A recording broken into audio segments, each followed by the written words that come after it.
Europa Universalis 5 is already here, and you're wondering which country to play first. You're probably thinking Portugal. Wrong! Most of the old countries from EU4 are not suitable for your first playthrough in Europa Universalis 5. Before you is a list of 10 countries from EU5 that, in my opinion, are perfect for beginners. Not every one of them is a walk in the park, but you definitely won't waste many hours restarting campaigns or end up saying, screw this game. I've played at least the first 100 years with each of these countries. Thanks to that, I was able to rank them from the hardest to the easiest, because, well, I know some of you like to suffer. I also took into account criteria such as a long period of peace, so you have time to learn the economy, control within the state, because it helps in managing social estates, unique content, because fun matters, natural resources, since without some of them it's really hard to play, and most importantly population, because that's the most important resource of all. So sit back comfortably, imperialist, Lucas here. I also have a small favor to ask of you. If you're planning to buy Europa Universalis 5 or any other Paradox game, I'd be very grateful if you used my affiliate link. In your cart, you should see a message confirming that the affiliate link has been activated. I'm a small full-time YouTube creator, and I won't hide it, income from such affiliate links is a really big boost for my home budget, and it allows me to keep creating content without worrying about tomorrow. Morocco is the country I recommend to viewers who want a challenge, because right from the start, you have a war with Tlemcen. It's true that it's not a very big opponent since it has about half the army size, but realistically you should also expect a war with Castile over that small piece of land, unless you sell it to Granada. Then it's Granada that's screwed. In theory, Castile is a much stronger country, because it has 50,000 levies. However, as you've seen, Morocco itself has 15,000 levies, and about 1/3 of them are tribal cavalry. And if you take a look at the stats, they are much stronger than regular levies. Luckily, Morocco is also too big of a country to collapse from a single lost war, or even 3. It's also very well polished when it comes to additional content, especially since this country can still raid coasts, gaining, let's say, free labor, which isn't exactly voluntary. There's also increased wool production, which makes Morocco one of the stronger countries for producing higher quality fabrics, regular textiles, or even books. And in EU5, really powerful economies are built on that. You also get a bonus to manpower, several trade bonuses, and even a bonus to gold mining. Plus 1% to minting coins, which is quite a lot. Morocco's location is even better than Castile's. To the south, you can quickly reach Mali, which at the beginning is much weaker. And that will allow Morocco to gain access to huge amounts of gold. And unlike Mali, Morocco will actually have someone to sell it to. Even so, Morocco already has its own gold mines from the very start. There are also several provinces with wood and stone, which will allow you to quickly lower construction material costs. There are provinces with cattle and grain, meaning you'll be able to feed your population. And speaking of population, you have 2 million people. That's quite a lot. And if you manage to conquer Tunis and change your primary culture to Tunisian, then Carthage will be within your reach and ready to be formed. This will give you access to additional developments that Morocco wouldn't otherwise have. If you can maintain trade and good relations with the Italian states, you'll also be able to adopt institutions quickly. Combined with the Islamic religion, where you can take the path of scholars and the path of innovation. This will let you greatly accelerate your research and surpass Castile militarily quite fast. The location of Fez, your capital, is also very strong. It lies by a river and very close to coastal provinces, which will allow you to spread your control quickly along the entire coastline. And that will of course positively affect your crown power, which isn't very high at the start, and ultimately it will cause you to earn massive amounts from trade. Yes, Morocco is one of the stronger countries. It would be much higher on this list if not for the fact that you start with a war, which may be a problem for some players, and unfortunately clashes with Castile and Portugal can also be quite exhausting.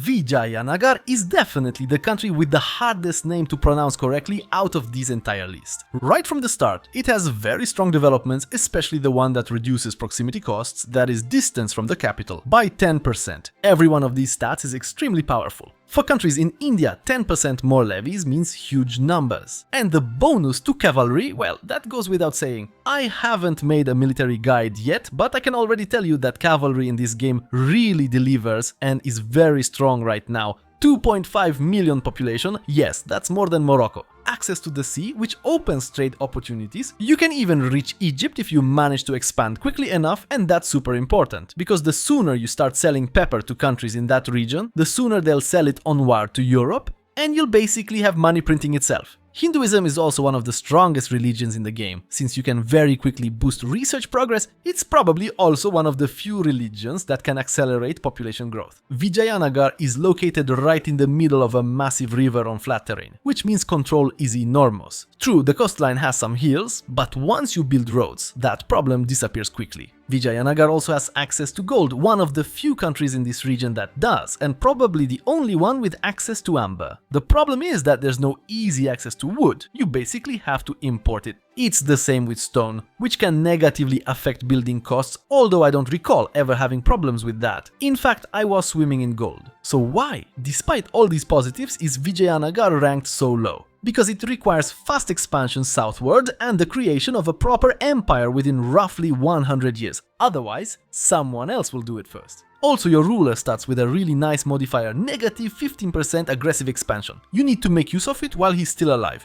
To the north, there's also the mighty Delhi Sultanate. It's true that it's on the verge of collapse, likely to break into smaller states, and that's exactly the moment you need to cease to reach full power in India. Unfortunately, the Sultanate starts with 43,000 levies, and later that number can double. And from time to time, it likes to attack you unexpectedly, usually just for money. Signoria of Milan. In Europa Universalis 4, Milan was definitely one of the most powerful Italian states, right next to Naples. Here, it's on the path toward that same greatness. We start with 1 million population, quite a lot of unique events and exclusive content. From the very beginning, Milan has stronger infantry, and later on it focuses on diplomatic and cultural development. Milan is also, I believe, the only Italian country with access to gold, which gives it a massive advantage. And one of your first moves will be to build a road to that location to extract the gold and profit from it. Milan also lies along a river, which means proximity spreads quite well here. And later in the game, rivers will continue to benefit Milan greatly. Though personally, I would move the capital at some point later. It's not required, but it would work more efficiently that way. Milan, in its default government form, gets an additional slot for government reforms, which you can immediately use to boost production, for example, food production. At the start, it has 10,000 levies, making it probably the third or fourth strongest power in the region. A big plus is that Milan has a lot of flavor right from the start, which makes it easier to get familiar with the entire system of active events, although there's a small catch here, which I'll show you intentionally.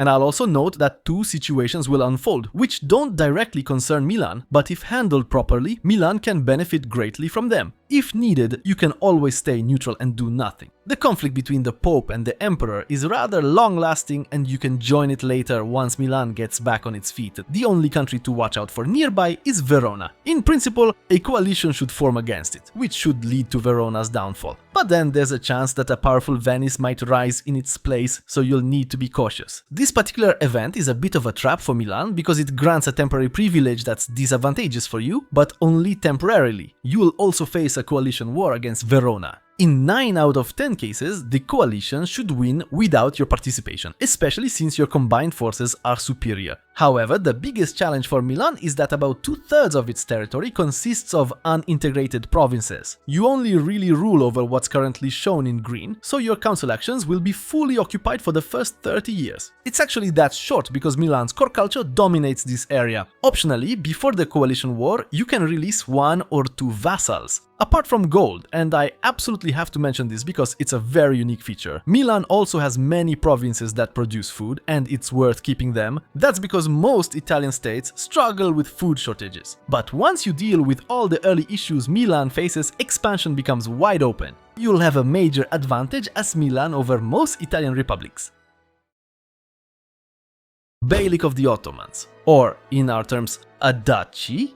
This is definitely one of the most powerful nations you can play in Europa Universalis 5. The main challenge, however, lies in the fact that it requires very rapid conquest and mastery of several mechanics. This country doesn't really have time to fix its economy, and it struggles financially for the first 100 years of the game and even longer with trade issues. Still, it's a nation packed with flavor, probably the most of all, and there's also no shortage of bonus content. Right from the start, the Ottomans have access to special vassals, a bit like marches. I'm not a fan of them since they push you toward decentralization, and I don't like playing that way. You can see that clearly here. The Ottoman Empire has a huge number of unique technologies and government forms, probably the most of any country I've seen so far. And the legacy of Osman is an extremely powerful reform, allowing for rapid expansion as it reduces aggressive expansion by 33% and speeds up province integration by 25%. That's a lot. And then there's the extra advisor, actually 2 additional advisors, which means that at the start of the game, the Ottoman Empire will have the most advisors of any country. Most European nations start with 2 and 4 only after about 150 years of gameplay.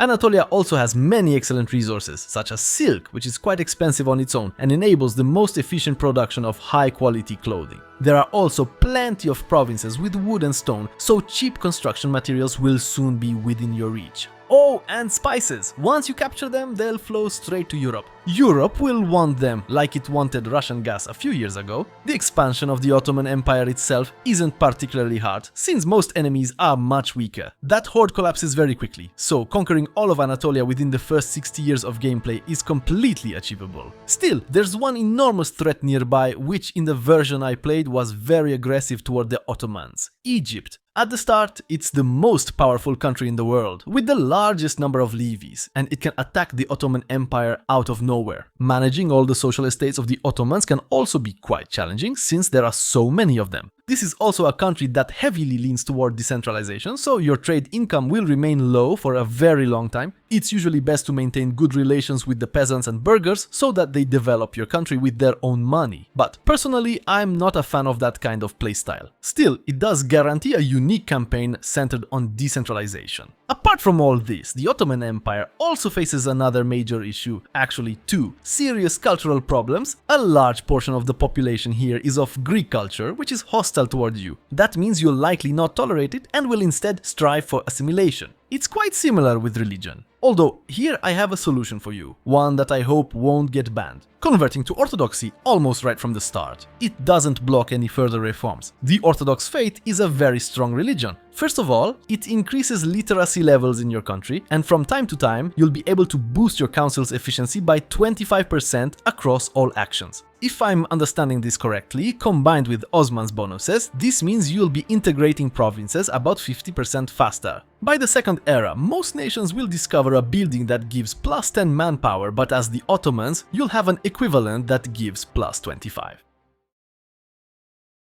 England, an incredibly enjoyable nation to play. You start with a powerful treasury and a very strong ruler. The English form of government is also quite interesting as it increases the base support of parliament, which helps you reform the country faster, gain casus belli and unify the islands more quickly, and everything would be perfectly fine if it weren't for the 100 Years' War. At the moment, it's really difficult to win from England's position. Even though at the start you have over 55,000 levies, a number that can easily be raised to over 80,000 and access to a special levy type, war bows, and in a really large quantity. English levies are significantly stronger than those of the French. You've got an excellent capital location, granted it sits on a very short river, but it's close to the coast and a large part of England is coastline anyway. This nation needs a strong navy early on, both to increase its maritime presence and thus crown control and to protect itself from French troops. The troublesome region is Cornwall. There's a special building here that reduces control over the province. You can remove it through events that trigger after 1600, or when control in those provinces reaches at least 50%.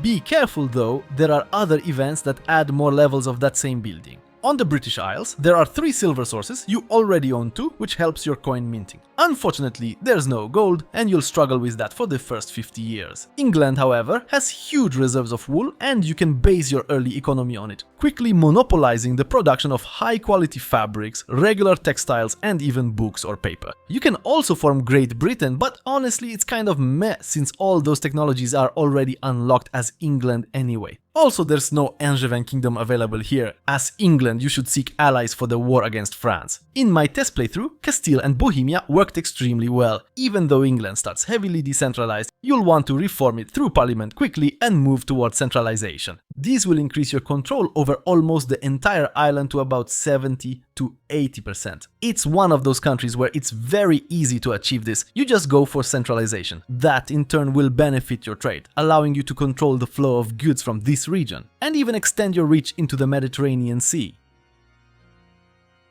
The top 5 begins with Korea, a country that in Europa Universalis 4 was incredibly powerful for playing a tall game, which means focusing on development, and Korea still excels at that in EU5. 2.5 million population, plenty of flavor and unique mechanics. For example, there's a special privilege for the nobility estate that increases the number of levies by 50%. It's also one of the few countries that has access to barracks from the very first era, though honestly you probably won't need them right away. Excellent capital location, by a river and by the sea. The navy is also very important for this nation. There's a massive amount of gold mines, so the country overflows with wealth. Though I must admit, the regional competition is quite fierce, especially from Japan. Still, there's no shortage of other resources here either. You'll avoid any food problems, since you've got rice. In fact, when it comes to raw materials, Korea is practically self-sufficient. There's pepper, stone, wood, everything you need. Sure, Korea starts out heavily decentralized, but changing direction is very easy for this country. And at the bottom of the values tab, there are, I think, philosophical schools. Sorry, I don't really know much about them. But in Korea's case, you've got a school strongly focused on boosting scientific research. A definite downside is that Korea begins as a vassal of the Great Yuan. But honestly, the Great Yuan is so great that it collapses under its own weight. Soon, a wave of wars will break out. You don't even need to take part in them, and Yuan usually falls apart within about 60 years. That's the moment when Korea can begin expanding, either pushing into those lands or even taking control of the empire itself. It's your choice. Although personally, for the first 200 years of my campaign, I simply focused on developing Korea economically. It can definitely be a bit confusing to understand the whole organization system, since as you can see, Korea starts with quite a lot of them. I honestly don't fully understand all of them myself, and to be fair, I just ignored most of them. But despite that, I had an amazing time playing this country, especially for a calm, development-focused playthrough.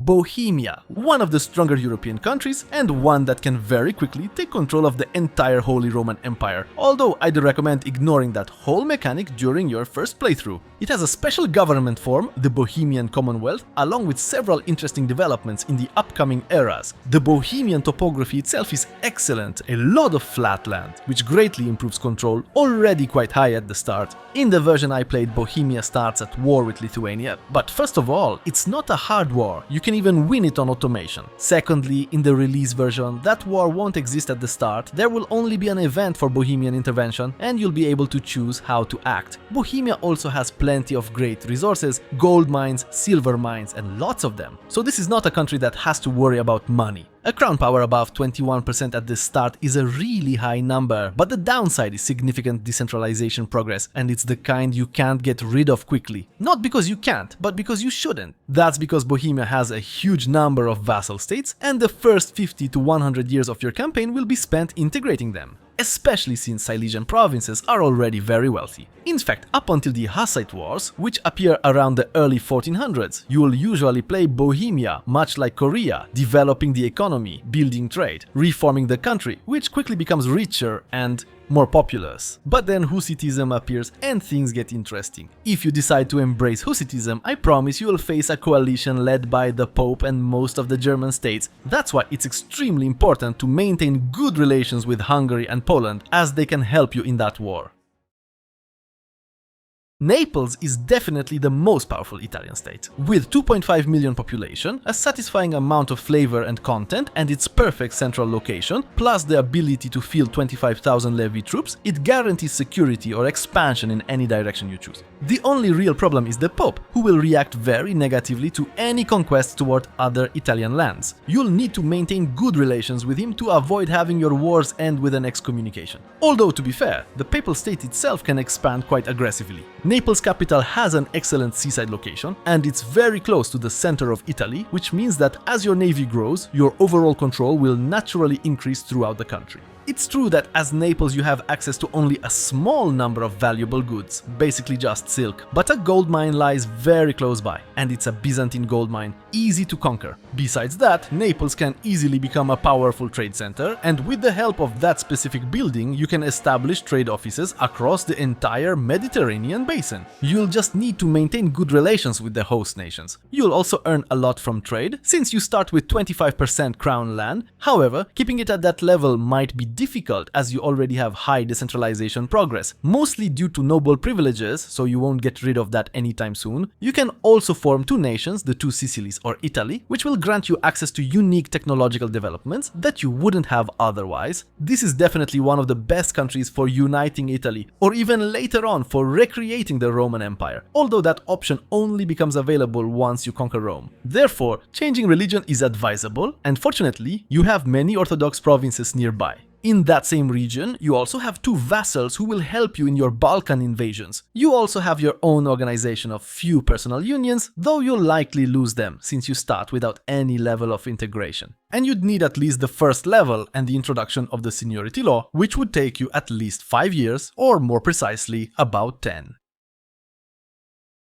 Hungary is truly an extremely powerful country. Honestly, whenever I play anywhere nearby, I always try to ally with them because that alliance alone guarantees no one dares attack me. You get stronger cavalry right from the start, and as I've mentioned before, cavalry currently dominates the game. Next, you have a large cultural bonus, which is very useful since Hungary struggles with culture issues. And to make matters worse, their natural direction of expansion only deepens that cultural problem. Looking deeper into the special content available for Hungary, it mostly focuses on cultural, religious, and military themes. However, Hungary also faces serious problems with its nobility, and they can be quite troublesome. Hungary's capital, though, is almost perfectly located. For such a large country, control spreads very well, thanks mainly to the network of rivers. There are many gold mines that can be further developed, and the three in the north will reach very high control levels once roads are built there. Silver mining isn't quite as strong, but the two existing mines are still highly profitable. Looking at Hungary's overall resources, you'll find a bit of everything here. You can develop your economy in any direction, and the buildings are cheap on top of that. Unfortunately, as I mentioned, Hungary suffers from too many cultures within its borders. This can be fixed fairly quickly, for example, by removing tolerance for certain cultures, or better yet, by using cabinet actions to reduce the population belonging to that culture, which in turn lowers the cultural cost.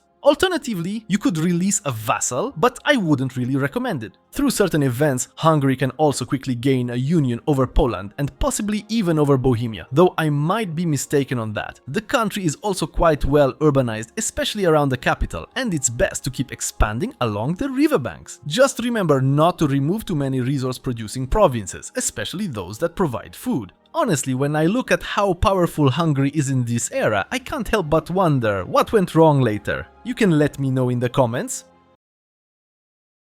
Castile is, in my opinion, simply the best country for beginners in this game. With 5.5 million population, it's very wealthy and has an immensely powerful army. The ruler is also quite decent. This country features a huge number of historical events and extra content designed specifically for building Castile's colonial power. It also offers several very interesting forms of government which strengthen royal authority and push you towards centralization. Castile can become a true hegemon of wool production. Just look at what you get here. Basically, you don't need to rush anywhere when playing Castile. Want to attack Granada? Go ahead. Morocco? Sure. Don't want to fight? You don't have to. The only real downside I see is the location of the capital. As I mentioned in my first episode, it's better to move it south, although lately I've been wondering if Seville wouldn't be an even better spot. Unfortunately, Castile is divided into two markets, which for some might be a bit confusing, but for others, actually a great way to understand how the whole system works. Because thanks to these two markets, you can easily see that you're missing certain resources. Even though the game says you have them, they might just belong to a different market. That's how I finally understood that resources flow into markets, not directly into the country. And honestly, that's how I learned how the entire economy works in Europa Universalis 5. Castile has no issues with religion or culture. Those only appear on a small scale after conquering Granada and a few Moroccan provinces. But that small scale challenge teaches you how to handle such problems. Alfonso XI is married to a Portuguese princess who also happens to be the heir to the Portuguese throne, so there's a chance to form a personal union. Basically, Pedro needs to die, from what I've seen, but that seems to happen quite often, because in my 3 Castile campaigns I got the union twice. And since Alfonso is young, you have plenty of time to learn how to reform the entire personal union system and figure out how it really works. When it comes to resources and the economy, Castile is almost completely self-sufficient, just like most countries on this list. It does have some silver, though not much, but it can easily gain access to large gold shipments from Mali either by staying peaceful or simply conquering those provinces. Besides that, since Castile has many provinces, even more than England, its population growth is on average higher than England's, making it a truly formidable colonial power. When I started colonizing as England around the year 1500, I had 10 million population. In my Castile campaign, I had 25 million by that same time. Castile is simply a gigantic country.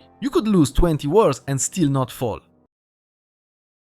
Khmer Empire. Honestly, I came across this country while just looking for something to play outside of Europe. In Europa Universalis 4, we remember that the Khmer Empire is already in decline, and as a player, we can try to prevent that. Since in EU5 the timeline is over 100 years earlier, we are right at the very beginning of the Empire's fall. There aren't too many dynamic events here, but to be honest, elephant-mounted ballistae sold me on it. Unfortunately, just like with Castile, the capital's location isn't ideal. It's best to move it somewhere else. This, combined with the river layout, should allow you to spread control over almost the entire empire. You'd also be much closer to the sea, which is important because the Khmer Empire doesn't have many good resources, but to the south, in the Malacca region, you can start acquiring them. The only things the Khmers don't lack are cheap wood and rice. Honestly, institutions might also be an issue, but I haven't played long enough to be sure yet. So, if you want to learn how to play the Khmers and see what challenges this country faces, a new episode with an opening strategy will be out tomorrow.